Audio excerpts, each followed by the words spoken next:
Hi, this is the voice, Michael Chavello. You're listening to the Premium Oddscast, hosted by leading MMA odds maker Nick Kalikas, fight scientist and author of Fightnomics, Reed Kuhn, and MMA journalist Brian Hemminger. The absolute best UFC betting info, picks, statistics, and analysis from the most respected authority in mixed martial arts betting, MMAoddsbreaker.com. Welcome to the Premium Oddscast, presented by 5 Dimes. I'm Brian Hemminger, joined today by leading mixed martial arts line setter Nick Kalikas to break down this Saturday's UFC 172 event, which takes place in Baltimore, Maryland.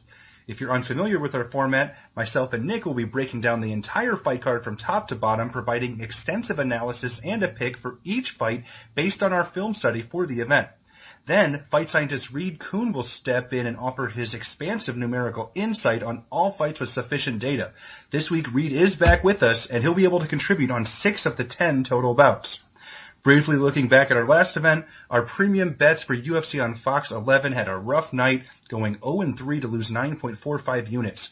Our plays on underdogs Ray Borg and Rafael dos Anjos both lost, as well as our bet on close favorite Brad Tavares. We'll be looking to turn that around this week. Back to the present, UFC 172 features a 10-fight card in total and will be aired on Saturday on pay-per-view. Let's dive right in.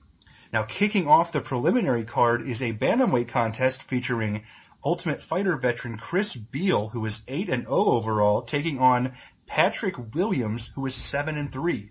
Now, Nick, where'd you open this fight, and how's the public shifted things so far? I opened Beal minus 185, the comeback on Williams plus 145.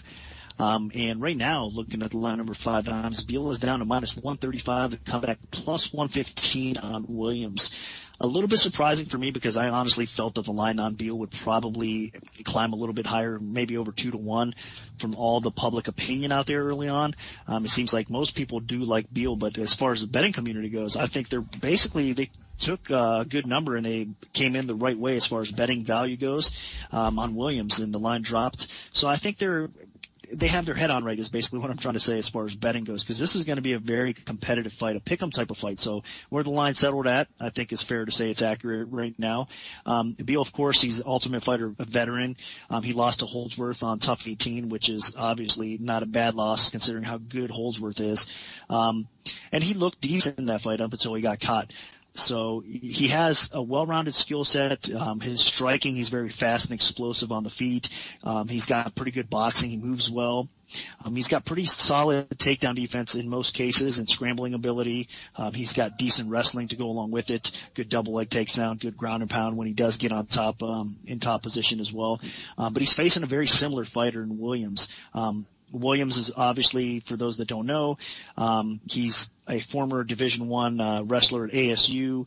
A lot of people are relating him with Cain Velasquez because he was on the same squad as some of those guys, some of those stud wrestlers from Arizona State, of course. He is dropping to 135 for the first time, which is going to be interesting because he's usually fighting at 145. But as far as striking goes, Williams is kind of an unorthodox striker. I mean, he's also got some speed, some power, good timing with his strikes, and very explosive as well. Even throws knees into the mix, which can be very effective. He throws powerful kicks, so he mixes things up very well. Grappling, of course, I mean, coming from Arizona State, being a D1 wrestler, you know he's got a very solid wrestling base.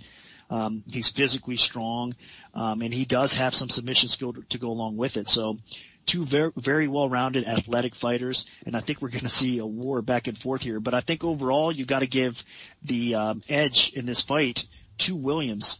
I think he's going to be able to probably dictate where the fight goes. I think he's going to be able to be a little bit more dangerous and effective on the feet. He's got more knockout power. I think he does have good striking. I mean, it's unorthodox at times, but he is effective with his striking. His precision is there as well. So even though Williams is a slight underdog, I'm going to actually lean that way a little bit because I think it's going to be, like I said, a very competitive back-and-forth fight, but I think Williams has more ways to win it. If any concerns at all in this fight, though, would be the cardio. I do give the cardio advantage to Beal, with Williams coming in or dropping down to 135, and I think he's had a little bit of cardio issues in the past. It seems like if any kryptonite, that would be it for Williams.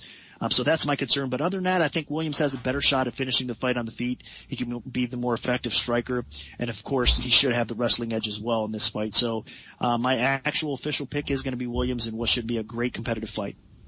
And I'm going to be in agreement here, even though Williams is the underdog. I think that he's a little more diverse. Granted, he's a little raw, but he's so explosive and dangerous. You look at some of his fights on his highlight reel, the guy just throws flying knees. He comes forward extremely aggressively, a bit wild, a bit sloppy at times, but he's actually surprisingly precise for how crazy and aggressive he can be. And I think at times Beal might get a little overwhelmed here. Again, you're looking at Chris Beal, a guy with a decent amount of hype behind him, an undefeated track record. He was the first pick of Team Rousey on The Ultimate Fighter, but he didn't really live up to it. He got eliminated pretty quickly on the show in the quarterfinals, and then, he didn't even get invited back to the UFC until he won a fight outside the promotion, and they needed an extra body here for this event. But you look at Williams, yeah, his record isn't the greatest. He does have the 3 losses, but I think that he's steadily improving, and the only thing that really scares me for him is how raw he can be, the cardio, as Nick mentioned, and the age. He is 32 years old. He's actually went to Arizona State with all those great UFC fighters. He was there while Cain Velasquez was there, Ryan Bader was there, C.B. Dalloway was there, John Moraga, Clifford Starks, Aaron Simpson was coaching, you name it. All these spectacular guys that are current solid mixed martial artists were all there at Arizona State at the same time, and I think he got the bug, and it's really gotten a hold of him. Williams throws really good knees. I think he has more power than Beal. And I think that he can just overwhelm him early, potentially. Now, the one thing that does scare me, I think Beal should have a little better technique in the boxing department on the feet. So if they're having a straight strike-for-strike type of battle, I could see Beal picking him apart a little bit with better jabs and everything. And if Williams can't overwhelm him, then I could see Beal taking over late. But I think Williams could definitely have this. Beal really hasn't faced a lot of great opposition, and the one time he did in Chris Holdsworth, he got crushed. So I think Williams has a good shot here. He's definitely a live dog, so I'm picking Williams. Now in the lightweight division, we have a fascinating contest between a pair of UFC veterans, Danny Castillo coming in at 16-6 overall, taking on Charlie Brenneman, who is 19-6. Now, Nick, where'd you open this fight, and how's the public shifted things so far? Castillo minus 260, Brenneman plus 180 was my opening number. And over at $5 right now, Castillo's minus 280, the comeback plus 240 on Brenneman. So a little bit more action on Castillo, which is to be expected. I mean, this is a true matchup of basically wrestler versus wrestler, but Castillo has the advantage on the feet, no doubt about it. He's got the better striking overall. He's got the more of a chance of getting that KO. And Brenneman, let's face it, I mean, he's been knocked out on several occasions. His chin seems to be his kryptonite for sure. Even though Castillo has been tagged, has been knocked out as well, I still think you got to give a slight edge in chins to Castillo. I think Brenneman's more susceptible to getting knocked out, and Castillo has the better striking. So it's really going to come down to if Brenneman can survive and make this an interesting wrestling match, a kind of grinding type of fight, almost a fight like he had against Rick Story. If Brenneman is able to survive and use that kind of game plan, I think we're going to see a pretty competitive type of decision. But more times than not, honestly, I think Castillo, again, is going to be able to kind of pretty much neutralize this fight. And if he does keep things standing, I think he's going to be able to outstrike Brenneman and get the KO win, if not at least outpoint Brenneman on the feet as well. So I think you do have to favor Castillo in this spot. He should get the W here. Yeah, and I completely agree 100% on this one. These guys are actually very similar style fighters, both big, strong, lightweight wrestlers, but the biggest difference here is Castillo's power. Both guys don't have very good chins either. They've both been knocked down. They've both been knocked out. Brenneman's, I think his chin is a little bit worse. His striking defense is a little bit worse. And Castillo, while he doesn't have a good chin, at least he has pretty good striking defense. And the biggest thing here is if Castillo keeps it upright, Brenneman's chin is going to get cracked. That's pretty much been the sole reason why Charlie Brenneman loses every single UFC fight is he gets rocked on the feet and then he either gets tapped out while he's stunned or he gets TKO'd. So I fully expect Danny Castillo to keep this fight standing and to finish Charlie Brenneman either on the feet or on the ground. The only concern, as Nick mentioned, is that Brenneman does have really good wrestling. Castillo has been taken down and ground out before, so you do have to be a little bit worried that Brenneman can do that. But I think over the course of 3 rounds, at some point, Castillo is going to catch him, or Castillo just outpoints him over the course of 3 rounds. So my pick is Danny Castillo. Now, Reed, what do the numbers tell us? The numbers are in full agreement on this one. Castillo does have the advantages on the feet. And when I look at the grappling game, it's funny, the numbers are almost identical. They actually are identical in a couple spots. So both fighters have excellent takedown defense, as you would expect from a wrestler. They tend to perform very well on the ground in terms of controlling opponents. But interestingly, their takedown success rate is actually about average, which is interesting because you would think maybe it would be higher for these guys. So that tells me that even if they do fire off a few takedowns against each other, it may be more of a stalemate in terms of getting it to the mat, which, as we would expect, might cause 2 wrestlers to cancel each other out. They end up standing and trading, in which case Castillo does have the better numbers across the board. He works a little harder, a little faster. He's got better precision, better knockdown power, and very importantly, he has much better defense, whereas Brenneman has very bad defense, relatively speaking. So yeah, those chins may come into play over the course of that 3 rounds, but Castillo does have the edge here, so I do see him as a justifiable favorite. So this takes us to the women's bantamweight division with Jessamine Duke, who is 3-0 with 1 no contest, taking on fellow undefeated fighter Betch Kohea, who is 7-0. Now, Nick, where'd you open this fight, and how's the public shifted things so far? My opener, Duke, minus 135. The comeback on Kohea, minus 105. Over 5 times right now. Still staying competitive, but the line actually flipped. Kohea is a slight favorite, minus 120. The comeback on Duke, even money. This is going to be a very competitive fight. I mean, looking at these girls, they're both very talented.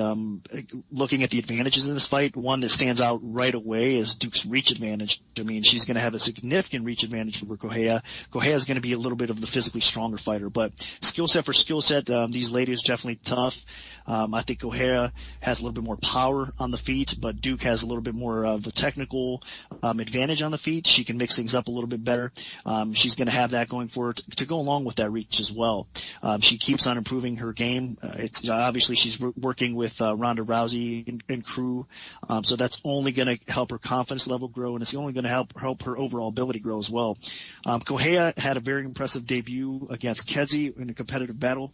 We actually bet Kohea in that fight, and we were successful doing so. So we pretty much know what she brings to the table. The only negative thing I think about Kohea, she mixes things up very well. She even has decent, solid wrestling, but on the feet she's very, like I said, she's powerful. She pushes forward at times. She can be very, very aggressive. She mixes in leg kicks and her hands very well, but she does tend to get a little bit inactive at times. I think she needs to be a little bit busier, needs to continue to push the pace, and she doesn't do that as much as I would like. Duke, on the other hand, does stay busy. She does have a really nice jab, and she follows up with an arsenal of strikes behind that as well. So she's a little bit busier. And as far as the ground game goes, I don't expect Duke has okay wrestling, but more a danger when she's put on her back, I think, with her submission game, because she has those long limbs. She has good triangle chokes, good arm bars, good submissions in general, good guillotine chokes. So she's a more well-versed ground fighter, I think, and she is, again, has more physical advantages on the feet overall. Kohea is going to need to push the pace, maybe push her up against the cage, get a takedown or two to make this kind of a gritty type of fight. But I'm going to lean with Duke in this spot. I think she has more ways to win this fight. I think she can win by decision. I think she can win possibly by submission if Kohea is not careful. So you got to give, I think, the very, very slight advantage to Duke, but I'm expecting another very competitive fight in what should be a classic ladies battle here. Yeah, and I'm in complete agreement this time around. I've always been a bit of a fan of Jessamine Duke ever since I saw her MMA debut, but she just presents a lot of physical problems that most girls don't have to deal with in the 135-pound division. I mean, she's about 5'11", almost 6 feet tall, so she's going to have about a 5 or 6 inch height advantage, and then that factor in the reach advantage. it could be very, very difficult for Correia here if Duke is using it properly. And you have to also factor in that Duke isn't just pretty solid at distance. She's actually very dangerous when she gets inside. She throws some pretty good hooks, and her knees are spectacular if she gets her opponent in the tie clinch. And on the ground, Duke isn't a great wrestler, but off of her back, she's very dangerous. She can throw up triangles. She can throw up arm bars. She's got a lot of submission ability, and especially at the women's level, they're a lot more prone to getting caught in arm bars and triangles and things that maybe some of the men don't get caught in as much, just because it's a little tougher to deal with, I think. And maybe the skill level isn't quite at that same level. So I think that Duke has a lot of advantages here. The one thing that I'm a little concerned about is if Correia does put a lot of pressure forward, moving forward, making Duke move on her heels, make her get on the bicycle. So there would be that presentation of aggression that could factor in for the judges. And I think Correia does have slightly better offensive wrestling. So we could see some takedowns from Correia. And if she doesn't get submitted by Duke or swept, then potentially she could win some rounds or sway the judges there. But I think all in all, I think Duke's physical tools, her MMA tools should come into play here, and she should come out the victor. Now moving on to the lightweight division, we have a very interesting battle between two veterans in Takanori Gomi, who is 34-9 with 1 no contest, taking on Isaac Valley Flag, who is 14-4-1. Now, Nick, what's the MMA oddsmaker's perspective on this one?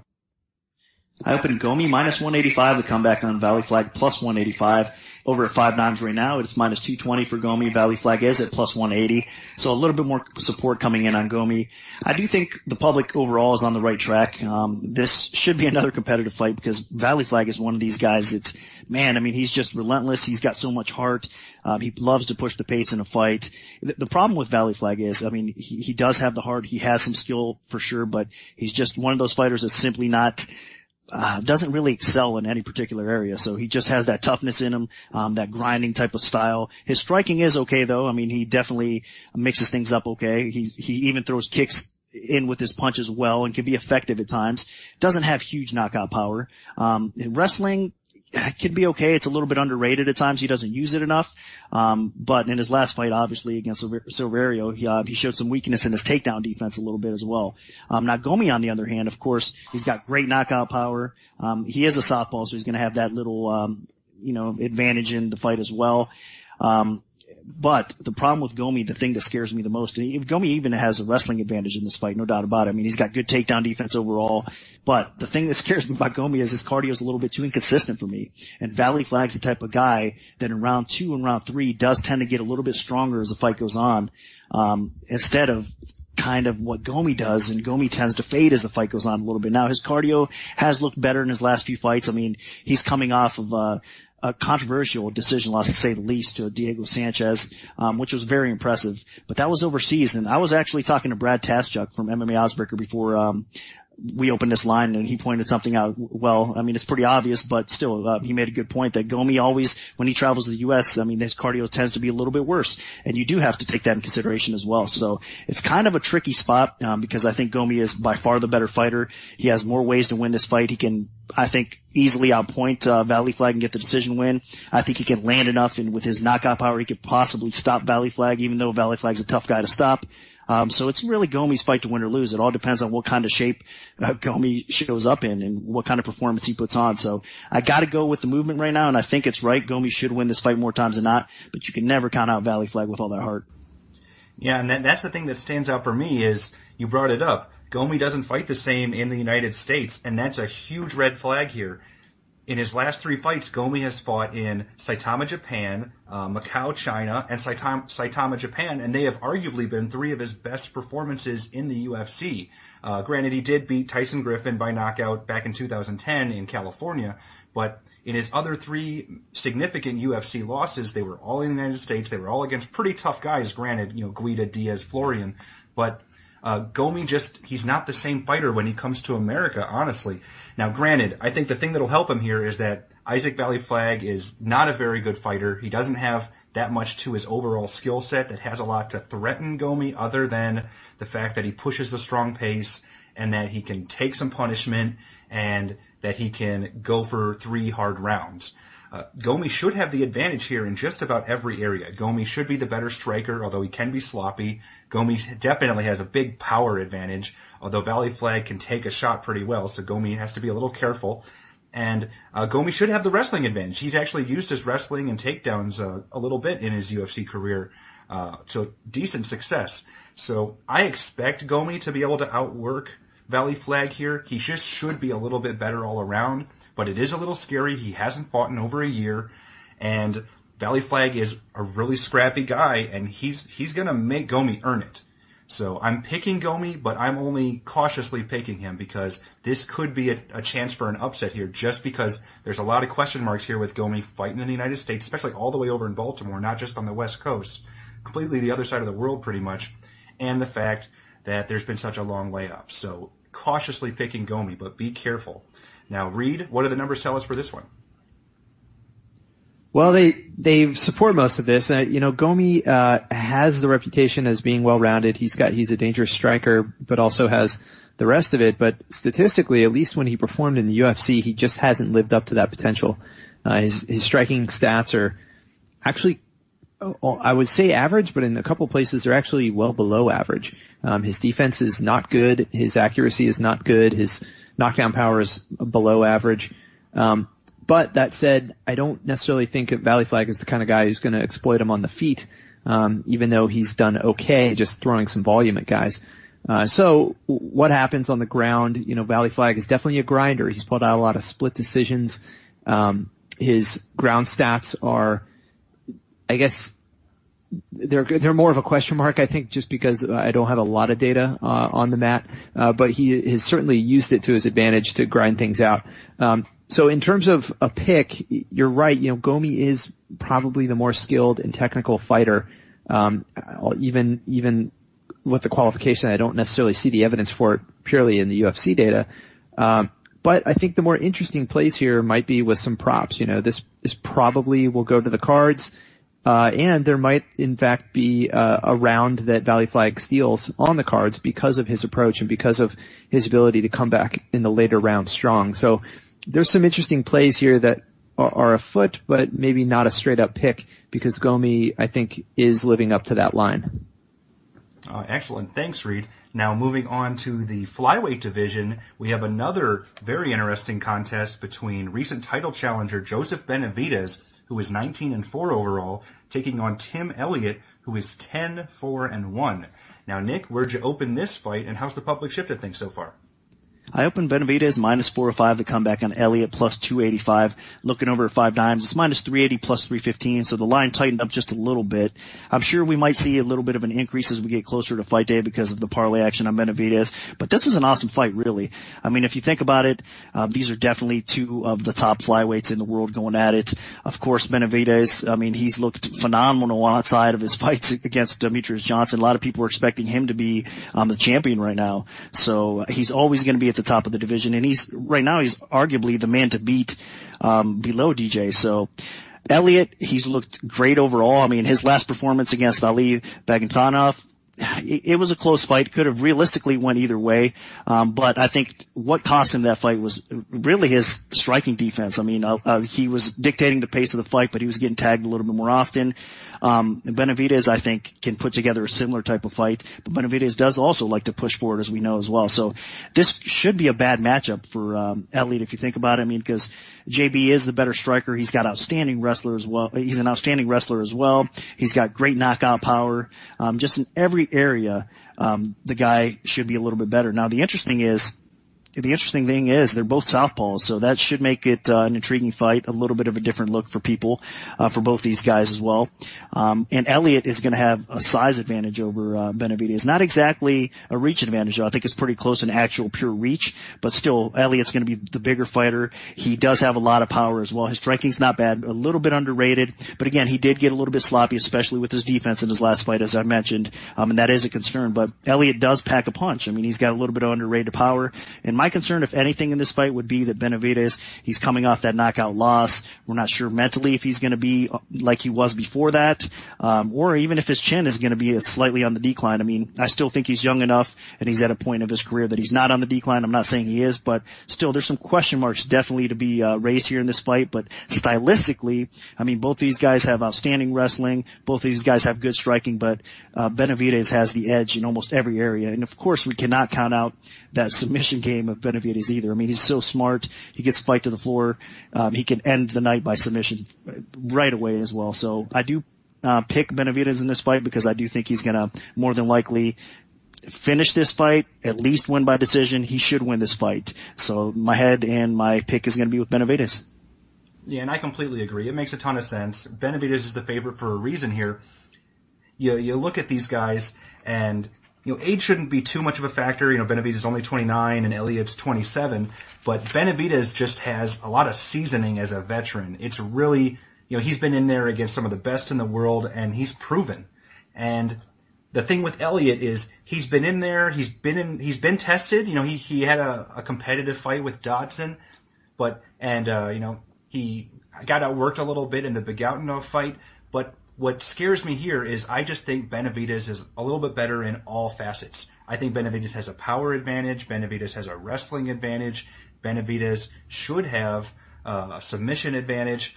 The main thing that Elliott has going for him is, he's more of a grinder. He wears people down. He doesn't get a lot of finishes at the high level, but you look at the Godinov fight, and he looked amazing there. He just completely took it over. And I just don't think that Benavidez is the type of fighter that Elliott's game works against. Like, he needs a guy that he can push around a little bit, that he can wear down, that he can make want to quit almost, that he can just suck the fight right out of. And that's just not how Joseph Benavidez operates. I think the only chance really that Elliott has is a puncher's chance, and the problem here is he doesn't have a whole lot of power. So, Benavidez did get shown in his last fight that maybe that chin is a little tested. Oh, granted, Demetrius Johnson's amazing, but maybe if Elliott catches him with like the hardest punch he's ever thrown in his life, he could rock him and something could happen there.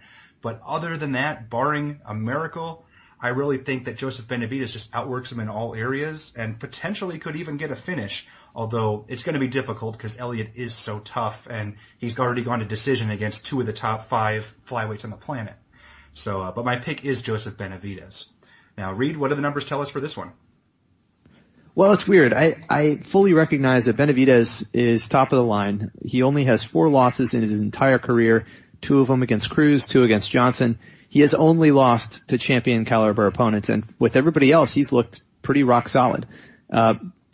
And Elliott, I still feel like he's a bit of an unknown. We've seen him look great. We've seen him lose, but probably, better than average. Statistically, Benavidez, his striking stats are weird. He's a high volume but a low accuracy type striker. He does have good knockdowns, and actually he scored a few with the body, which is interesting, and maybe against a taller opponent that could come into play. Whereas Elliott is more of a conservative but precise striker. So I'm looking at the likelihood of it ending up on the ground, and Elliott, his takedown defense is, decent, about average. He's generally done well on the ground. I'm looking at the numbers, and I just don't see this huge 4-1 skew in favor of Benavidez, but just subjectively and based on experience and from watching these guys, I do have to lean towards Benavidez. So, it's hard for me to see which path to victory Benavidez is going to have. We just know that coming off of a loss, he's certainly going to come back, supercharged, more motivated than ever, just judging from the way he's responded in the past. And in there at Team Alpha Male, this guy, I was there the night, I was sitting actually a few seats from his family, when he got knocked out in his last fight. They were pretty devastated. So we should see a very good, very focused Benavidez, and that's not the kind of guy that's going to lose against the Tim Elliott. But again, there's probably some interesting props here. Elliott does not look bad on paper. Maybe he grinds out at least a round, or maybe he forces a decision just by fighting all over the place. and staying out of danger. But you're right. There's no reason. I don't see any path to victory for Elliott. I'm just having trouble finding the path to victory for Benavidez. So it makes it a little bit murkier. Plus southpaw and southpaw, expect to see a lot of hesitation with these guys facing each other. So this could take a while to develop, but obviously you can't pick against Benavidez in a situation like this. Now moving up to the featherweight division, we have Max Holloway, who is 8-3 overall, taking on sophomore UFC fighter Andre Fili, who is 13-1. Now, Nick, where did you open this fight, and how's the public shifted things so far?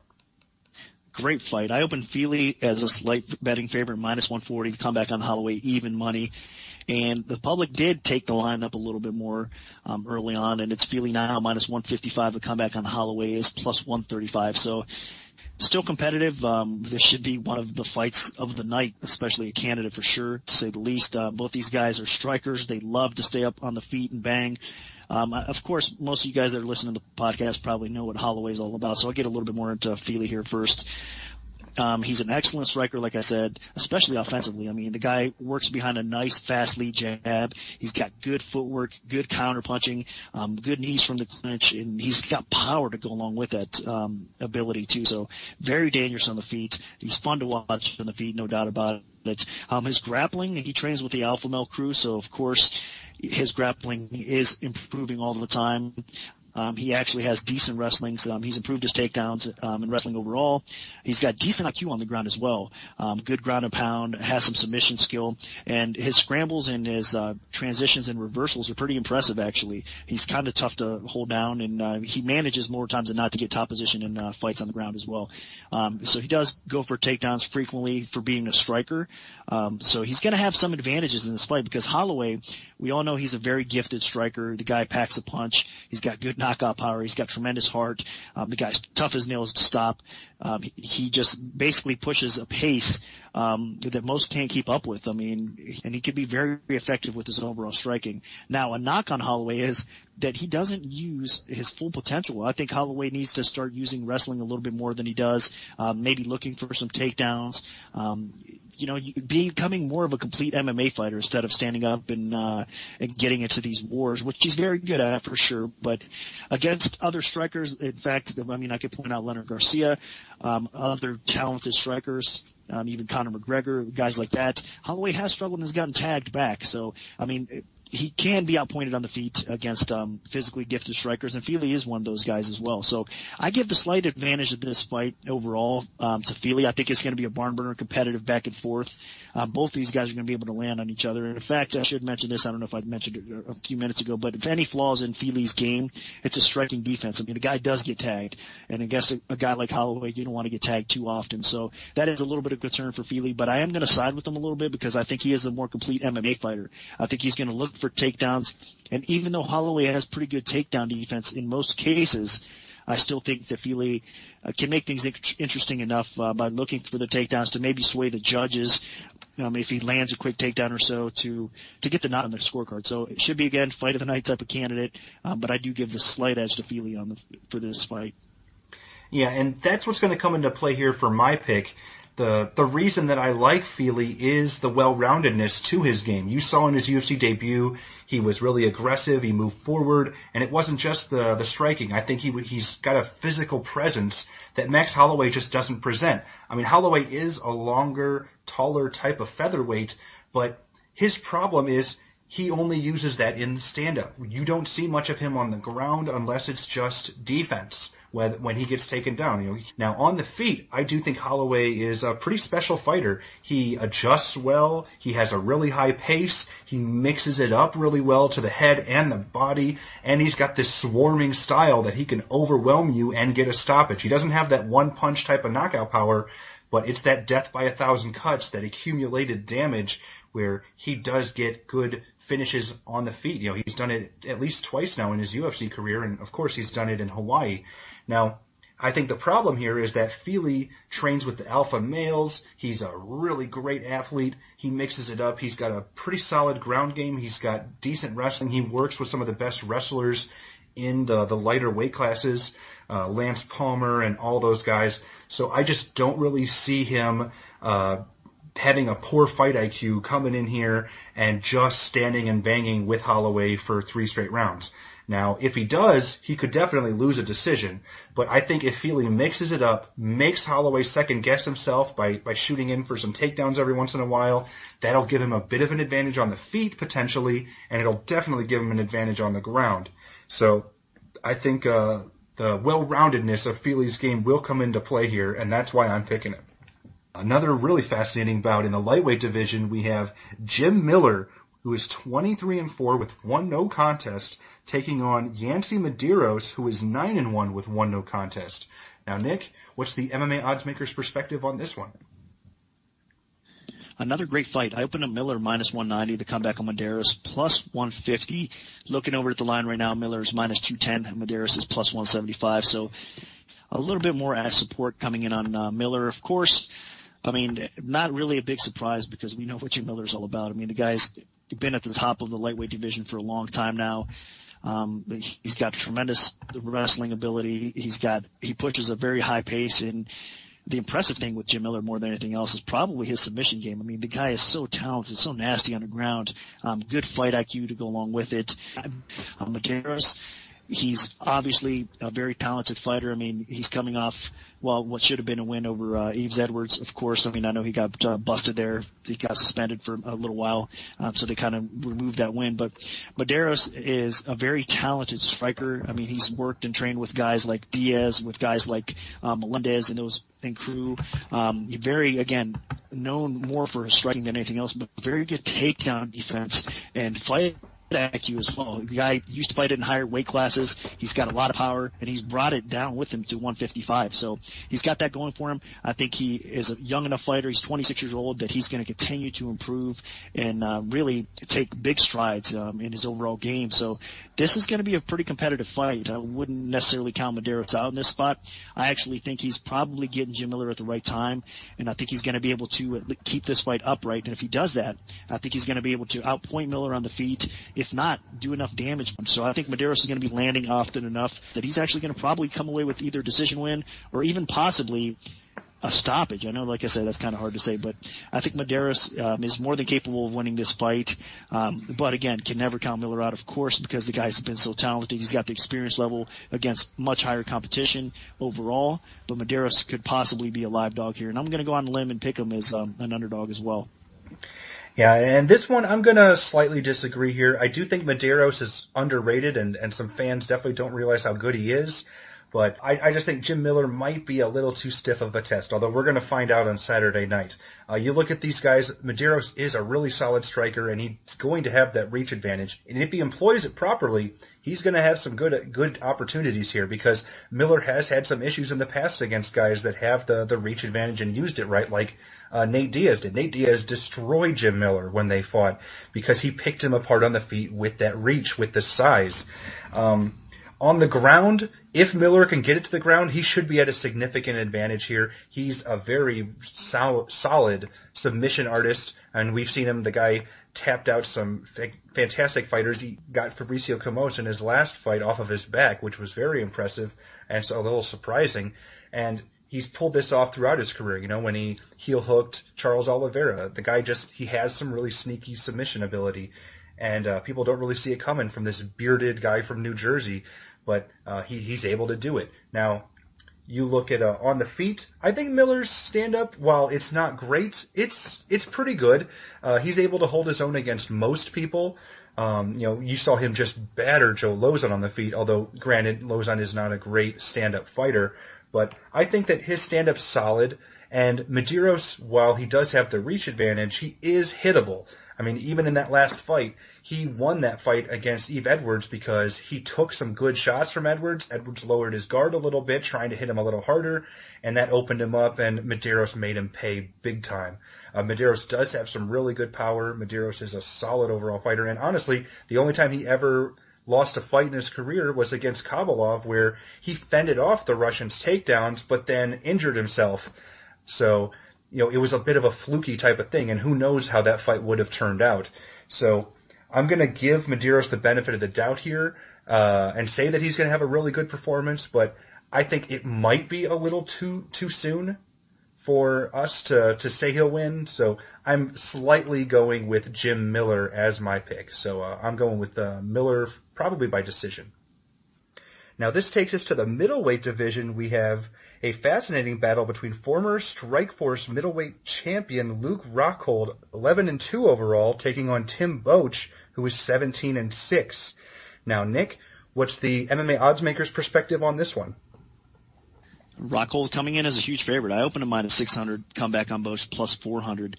That wasn't quite enough. I mean, looking at the line now over 5 times, it's minus 900 for Rockhold, plus 600 for Boetsch. So everybody pretty much out there thinking it's going to be a horrible matchup stylistically for Boetsch, and it's hard to argue that. I mean, Boetsch is definitely a very, very solid middleweight. The guy has been in there with some of the best in the division, no doubt about it.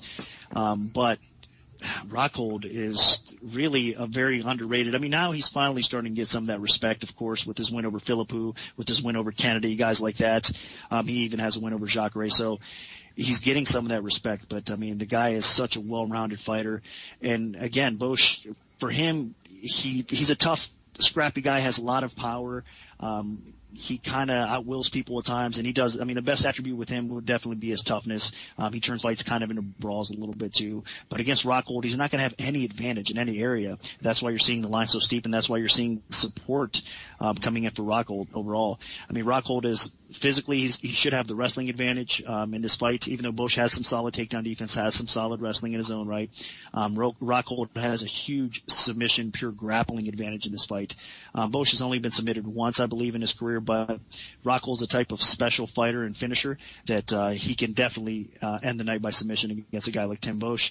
And of course, on the feet, I mean, we witnessed how effective he can be in his fight against Philippou as well. So Rockhold is basically the total package here in this spot, and you know he's gonna, I think, potentially get that title shot at 185 as well. So he's in line for it, and he has a very solid opponent in front of him. But unfortunately, I think for Boetsch, it's going to be an awful night because Rockhold is going to get the W here. I really find it hard to believe that Rockhold probably doesn't finish him, but if not, he should cruise to a decision win as well. So Rockhold's going to be my pick. Yeah, and I completely agree. You know, I was actually one of the people that picked CB Dalloway against Tim Boetsch in his last fight, and I thought Dalloway won and got a bad decision there. And then this time they're given, and I was like, okay, next fight, fade Tim Boetsch hard. And then he goes and faces Luke Rockhold. I'm like, yes, and then minus 800. So never mind. I guess I can't fade Tim Boetsch. Everybody was already in on that. But you know, this is a nightmare matchup for Tim Boetsch here. Unless he can somehow get a takedown and keep Rockhold down for 3 rounds, I just don't see this happening. Boetsch is going to be outclassed in the striking. He's going to have be at a severe physical disadvantage due to Rockhold's size. Even though Boetsch used to fight at light heavyweight, Rockhold's just going to be so much taller and longer than him, and he's starting to use that range properly. And then on the ground, while Boetsch does have a slight wrestling advantage, he's not very explosive, and Rockhold is fantastic on the canvas in terms of submissions. And people forget that, even though Rockhold most recently, almost all of his wins have been with his strikes, he started his career as a submission-based fighter. So he's still got that in his back pocket if things, do get a little crazy on the ground. So I just think this is a terrible matchup for Boetsch, and Rockhold should have a huge cardio advantage as well. We've seen Boetsch fade a few times in the second and third rounds, and Rockhold just gets stronger and stronger, and he's fought 5 rounds twice. So I fully expect Luke Rockhold to be in complete command here and win either by stoppage or potentially a dominant decision. Now, Reed, what do the numbers tell us for this one? Yeah, the numbers don't look pretty for Tim Boetsch. It's a clean sweep on the tail of the tape. Rockhold comes in with a reach advantage. He's a southpaw. He's younger. Comes in with big knockdown power, despite the fact, as you said, that traditionally he actually comes from a grappling background. So he has not really used that part of his game to date, at least in this data set. I think earlier on he did. But in more recent fights, he has relied on his striking, and his striking is exceptional. He has done very well with it. So given that he is that good from the outside, lots of kicks, long-range striking, you saw it against Costa Philippou. So I expect him to work that same attack, try to pick Boetsch apart, soften him up. And then if he hurts Boach, if the opportunity presents itself, he could try to take him down, in a scramble, try to get the chokes, because he does have such an excellent submission game. I simply do not see a path to victory for Tim Boach here. He's a tough guy. He might turtle up. He might survive the way he did, against, I believe it was Mark Munoz. So, picking the under on this one is a little riskier, but, Rockhold is certainly poised and capable of getting a finish. So this is, again, when I saw the matchup announced, I too was, chomping at the bit to put some money on this one, and yet the betting line is certainly very extreme, which eliminates a lot of the value. So it is what it is, but obviously Rockhold should get an easy win here. All right, excellent. Moving up to the light heavyweight division, we have top prospect Phil Davis, who is 12-1 with 1 no contest overall, taking on returning UFC fighter Anthony Johnson, moving up to the light heavyweight this time at 16-4 overall. Now, Nick, where'd you open this fight, and how's the public shifted things? I opened Davis minus 190, the comeback on Johnson plus 150. This has been out a while, the line has, and at 5 dimes it got crazy action back and forth. I mean, this line dropped to near pick'em at one point, believe it or not, and now it's climbed back up. At the time of the recording, Davis is minus 225 at 5 dimes. So support coming back into Davis, but most of the books are pretty even on this fight, and they're going to continue, I think, to get two-way action, because Anthony Johnson, I mean, even though he was outside of the UFC recently, and fighting up in weight class, I mean, most of the people in the UFC are used to, Johnson obviously fighting at welterweight more so than any other weight class. But that being said, I mean, he has looked like a beast outside of the UFC. I mean, he's coming off a knockout win over Mike Kyle, which is a very solid, fighter. He stepped up to heavyweight and beat Arlovsky. And he's fought another solid guy in DJ Linderman that he's got on his resume as well. So outside of the UFC, he's performed very well. Johnson's a devastating KO artist, no doubt about it. He's got pretty solid wrestling. Training with the Blackzilians, I think, has really benefited him a lot. It's taken his game to another level. It's got him more confidence. His cardio has improved. And I know, granted, that might be because he's fighting obviously at a heavier weight class and maybe better suited for him. But still, with all that being said, Johnson's in for a very tough task. I mean, against Phil Davis has been one of these guys that we all know, I mean, based on his wrestling credentials, what he's capable of. Phil Davis has been in with already some of the best in the 205 division. Obviously, he was on his way to the title run. Had a little bit of a stumble there against Rashad Evans, but still, I think he learned from that fight. He went back to the gym, and he's looked nothing but better since. I mean, you could see the improvement in his striking game. Again, he's not going to lose his wrestling edge over most fighters as well.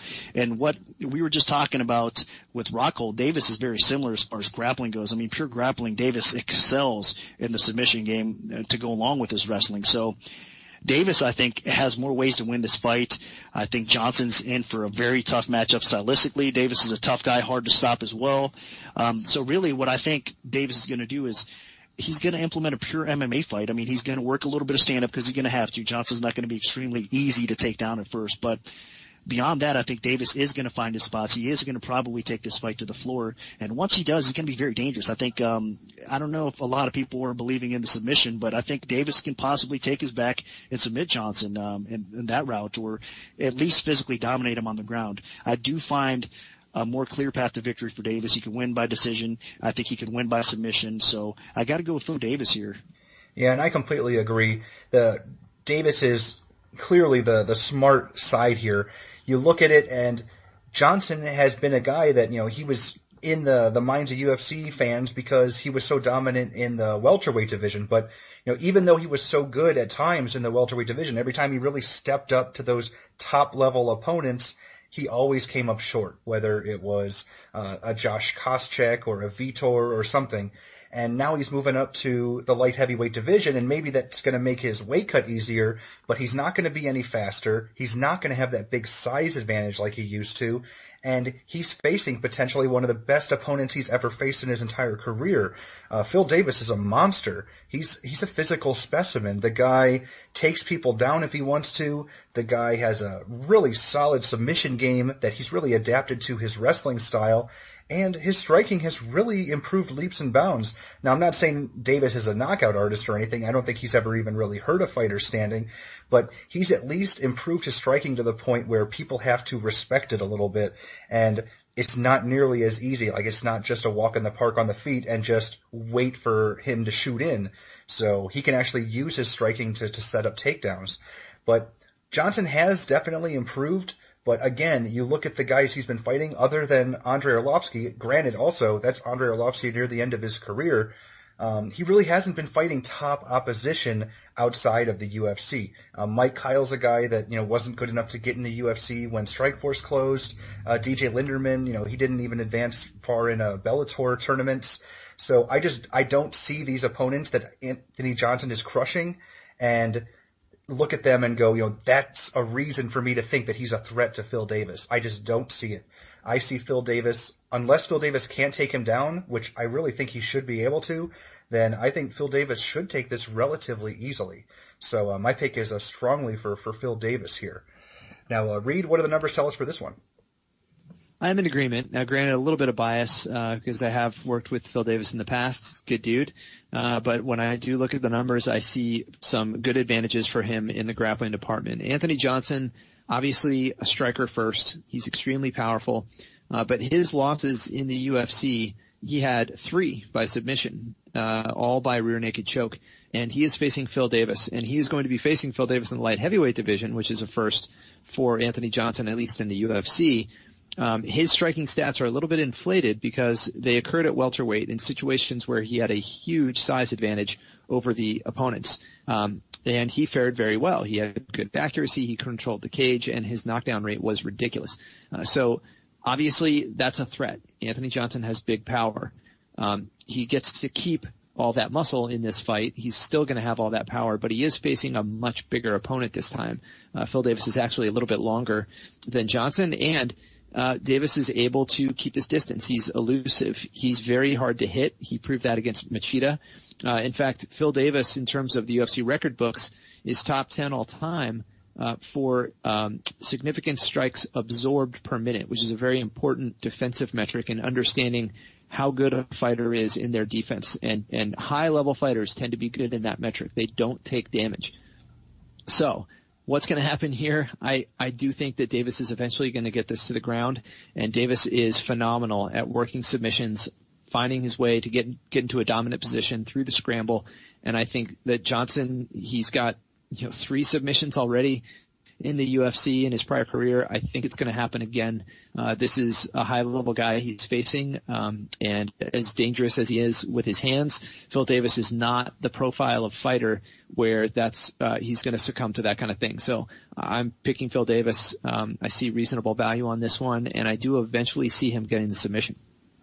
All right, excellent. Now this takes us to the main event of the evening. We have the UFC light heavyweight title on the line with champion John Jones, who's 19-1 overall, taking on Glover Teixeira, who is 22-2. Now, Nick, where'd you open this fight, and how's the public shifted things so far? My opener, Jones minus 735. The comeback on Teixeira plus 475. I know that's a little bit surprising to most. Maybe they haven't heard the opening original line, but right now, since it's been around 5-1 for a while now, is what I'm saying. Line's been out for a while. Right now, it is still 5-1 at 5 times. Minus 525. Comeback on Teixeira plus 415. So as far as dog opener goes, it just kind of went down a little bit. But definitely more support early on coming in on Teixeira. And you know what? That's okay with me because I am going to pick Jones. It's not going to be surprised. He's a huge favorite for a reason. I mean, I do respect what Glover brings to the table, which is really a very well-rounded fighter, and he excels. I usually say, this guy might not be good in any area. He doesn't really excel in anything. Well, you know what? Glover is the opposite of that. He does excel in several areas. The guy has tremendous amount of knockout power. He's got great boxing on the feet, of course. He's got good wrestling. I mean, he's able to get the fight to the floor, and his Brazilian jiu-jitsu is on another level compared to most fighters. So Glover is a beast. I mean, he deserves all kind of respect, and he deserves to be in this title fight, no doubt about it. He's a very dangerous and capable opponent for John Jones. But look at it for what it is. Jon Jones is going to have a significant reach advantage. The guy has been unbelievable in his UFC career. I mean, that fight against Gustafsson, I know a lot of people were kind of surprised that Gustafsson challenged him that much, but stylistically, again, looking back, easier said than done, but I mean, they do match up really well together, and I think Gustafsson is a bigger challenge to Jones than a guy like Glover Teixeira. I mean, Jones has a significant, like I said, reach advantage over Glover. I think Jones is striking. He might be starting to lose a little bit of respect, I think, to the overall MMA community for not finishing Gustafsson. But overall, Jon Jones is a finisher. I mean, the guy is more than capable of stopping fights. He's basically a very technical, but at the same time unorthodox striker. I mean, he hits you with all sorts of stuff. I mean, knees, elbows from different angles. As we all know, he's got power in every limb, it seems. And you know what? For Glover, I mean, recently, especially if you look back at some of his fights, he did get rocked against Bader. He was in a little bit of trouble there. He got rocked in the Maldonado fight as well. So Glover has been tested. Now, he didn't get knocked out, so give him credit. He recovered and was able to win those fights in impressive fashion, actually. But that being said, those guys are not Jon Jones. I mean, Jon Jones has a very solid chin. He, like I said, in every area he should be able to excel above and beyond Glover. I think if any advantage Glover really has in this fight, it's the pure Brazilian Jiu-Jitsu, no doubt about it. But Jon Jones's wrestling and his takedown defense should neutralize that, because he should be able to keep this fight upright. And on the feet is obviously where he's going to have the big advantage. Now, Glover is, like I said, a very capable fighter finishing on the feet, but Jones is going to have that advantage, and I think it's going to be pretty significant. So I expect to see Jones win this fight by knockout. As the fight goes on, also to be noted, as we all know, Glover Teixeira does tend to fade a little bit. His cardio seems to be an issue at times. He's been able to go 3 strong rounds, but this is a 5-round title fight. So if this fight doesn't end early, I really think it's probably going to end then sometimes in the championship rounds, in round 4, round 5, if it even gets that deep. Jones is going to be able to basically put it on enough to knock him out and stop him. But I think it probably won even sooner than that. So I think Jon Jones should win inside the distance here. So you got to go with Jon Jones. I know it's a no-brainer pretty much. A lot of people are going to also support Jones, but it is what it is, and I think it's going to be a great fight while it lasts, but Jones is going to win it. Yeah, and I'm in complete agreement for this one. Jones is just such a talent here. He is so good at using his jiu-jitsu, at using his reach, at using all body parts. He can hurt you with knees and elbows and punches and kicks, and different types of kicks, side kicks. He's so diverse. And I think that's what he has the biggest advantage here over Teixeira, is the complexity of his game, where Teixeira is a little more even-keeled, where you kind of know what to expect with him. He's going to lumber forward a little bit. Teixeira is going to look for some big punching power on the feet and potentially look for a takedown, where Teixeira does have some pretty good top control, really heavy ground and pound, and some good submissions. The biggest thing that stands out to me, other than the physical disadvantages that Teixeira has, is the age. Jones is still just 26 years old, while Teixeira is 34. And as we all know, when you get older, your chin starts to go a little bit. And despite the incredible run that Teixeira's been on, where he hasn't lost in even God knows how long, like 20-some fights, he has also been on he's been in rough spots in the UFC. As Nick mentioned, Maldonado hurt him, Bader hurt him. Granted, he's calm under pressure. When he's hurt, he doesn't panic, and he actually makes some smart decisions, covering up properly and finding an opening against Bader, and then just surviving and then dominating Maldonado, actually getting the only stoppage against Maldonado in his UFC career. Now, that being said, you look at the strength of opposition, you know, Maldonado got this title shot by beating Ryan Bader. You know, Jon Jones, on the other hand, has been stepped in there against the best guys in the world, night in and night out, over and over and over again, and he's looked fantastic every time out, except the one time he got tested against Gustafsson. And I just think the strength of opposition is there for Jones, the physical advantages are there for Jones, and the overall ability and tools and technique is there for Jones. So, barring something a little fluky, and UFC is hyping up this power, but I don't think Teixeira has that one-punch power that could really change the fight, I really see Jon Jones rolling here. Now, Reed, what do the numbers tell us? Well, I'm with you guys. I see Jon Jones as the better fighter here. It is true the stats look actually pretty good for Teixeira. He's had quite a run in the UFC, and it's funny. I think his fights to date, he's sort of taken advantage of a weakness in each of the opponents that he faced. He submitted to Huna, who looked vulnerable on the mat. He outpointed Jackson by having the better cardio, especially going down the distance. Similar thing for Maldonado. He took advantage of Maldonado's willingness to take a punch and just beat him up until the doctor stopped it. So all over the place, I see this guy is a smart fighter. He focuses on that weakness. And I think statistically the numbers, just the volume of fight time that came against a very exhausted Jackson and an exhausted Maldonado, are cushioning some of these stats because the rest were early finishes.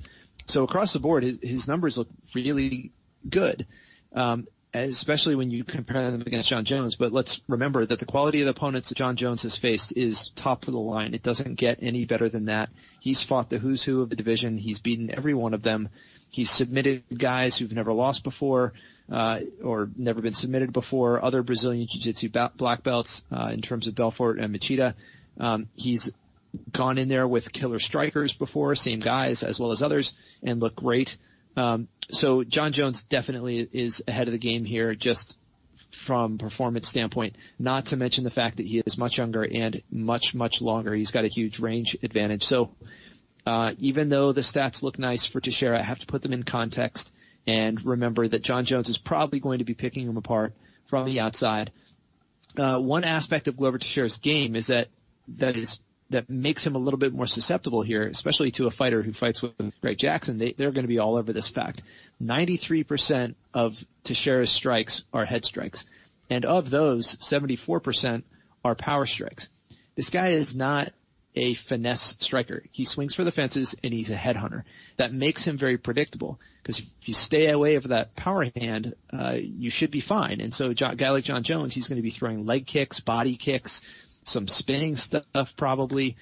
This fight is actually tailor-made for him because Texeira is not going to be a finesse guy getting out of the way. He's not a speedster. He's not very mobile. He plods forward and he tries to take your head off.